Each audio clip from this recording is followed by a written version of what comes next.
Europe 1, il est 8h-5, Patrick Roger. L'humeur du jour, chaque matin, un éditorialiste qui vient donner son avis, coup de gueule, coup de cœur sur un sujet dans l'actualité. Ce matin, c'est Patrick Appelmüller, directeur de la rédaction de l'Humanité. Bonjour. Bonjour. Alors, vous revenez sur les chiffres de l'ISF, le plafonnement à 75% des revenus de l'ISF en 2012, une mesure décidée par François Hollande. Elle coûterait plus cher à l'État que le bouclier fiscal à 50% disparu en 2011. Expliquez-nous tout ça d'abord, quand même, qu'on comprenne bien. Une mesure a été prise, d'ailleurs plus par le Conseil constitutionnel, qui se prétend un conseil des sages, qui plafonne l'ISF à partir d'un certain pourcentage d'imposition.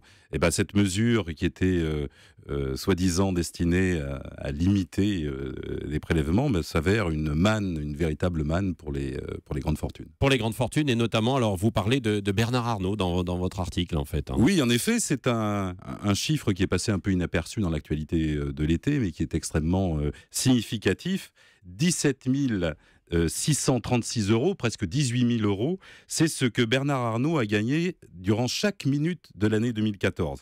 Le patron du groupe de luxe LVMH, c'est un groupe qui va des sacs Louis Vuitton au Champagne Mouette, en passant par Dior, mais aussi par des journaux comme Les Échos et désormais Le Parisien, et donc payé 1 million d'euros de l'heure. Oui.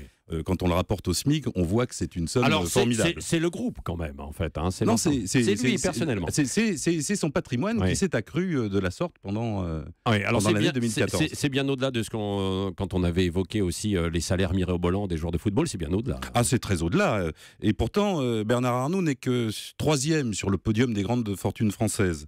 Mais c'est pas un cas unique, évidemment, pour la population française qui tire le diable par la queue, qui a rogné sur ses dépenses de vacances.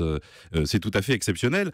Mais dans les milieux que Bernard Arnault fréquente, c'est beaucoup moins surprenant. Les 10 familles les plus riches de France ont gagné 57 milliards d'euros de plus en 2014. Pour vous donner un ordre de grandeur, parce que c'est des chiffres gigantesques, c'est presque 3 fois les budgets réunis du RSA et des allocations familiales. Oui, alors pourtant, qu'on comprenne, Patrick Appelmüller, le quinquennat de François Hollande, particulièrement le début, devait être et a été marqué quand même par un alourdissement de la facture fiscale. Oui, mais la facture fiscale n'a pas pesé de la même façon sur les uns et sur les autres. Elle est particulièrement indulgente pour les grandes fortunes.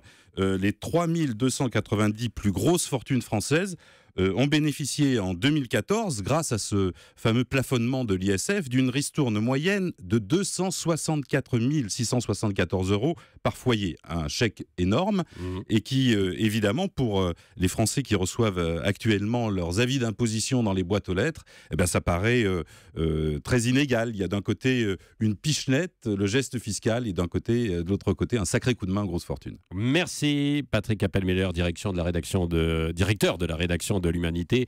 L'humeur du jour revient demain à 8h-5 sur Europe.